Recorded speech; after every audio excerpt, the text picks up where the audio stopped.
మూడవ రోజు 4 ప్రధాన మరియమ్మ విశ్వాస సిద్ధాంతాలు.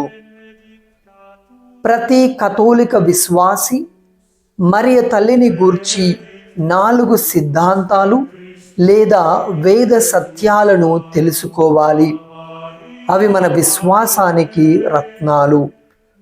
మొదటిది దివ్య మాతృత్వం. 431 ఎఫెసు మహాసభలో పవిత్ర కన్య మరియ దేవుని తల్లి అంటే థియోటోకస్ అని ప్రకటించబడింది. ఆమె మానవ శరీరమును ధరించిన దేవుని వాక్కుకు జన్మనిచ్చింది. ఈ సత్యం యేసు నిజమైన దేవుడు మరియు నిజమైన మనిషి అని మన విశ్వాసాన్ని కాపాడుతుంది. రెండవది నిత్య కన్యత్వం. మరియ తల్లి క్రీస్తు పుట్టకముందు, పుట్టినప్పుడు, పుట్టిన తరువాత కూడా కన్యగానే ఉందని శ్రీసభ బోధిస్తుంది. ఈ వేద సత్యం 649లో లాటరన్ మహాసభలో ధృవీకరించబడింది. తరువాత ఇతర మహాసభలు కూడా దీన్ని బలముగా నొక్కి చెప్పాయి. మూడవది నిష్కలంక ఉద్భవం.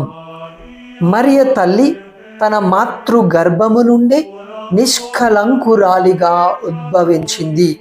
పునీత జాకీము గారి భార్య అయిన పునీత అన్నమ్మ గారి గర్భమున పాపరహితురాలిగా పుట్టింది. ఎందుకంటే దేవుడు ఆమె ద్వారా తన దివ్య కుమారుణ్ణి ప్రపంచానికి ప్రసాదించాలని ముందుగానే నిర్ణయించాడు.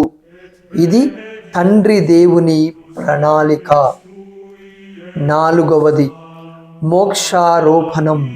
దేవుని తల్లి మరియ ఈ లోక జీవితాన్ని ముగించిన తరువాత ఆత్మ శరీరములతో పరలోక మహిమలోనికి తీసుకొనబడింది. ఈ వేద సత్యం 1950లో 12వ భక్తినాథ పాపుగారు అధికారికముగా ప్రకటించారు. ఇది విశ్వాసులందరికీ వాగ్దానము చేసిన పునరుత్థానానికి గుర్తు. ఈ 4 మరియ విశ్వాస సిద్ధాంతాలు తప్పకుండా విశ్వసించవలసిన వేద సత్యాలు. తెలుసుకోండి, జీవించండి, పంచుకోండి.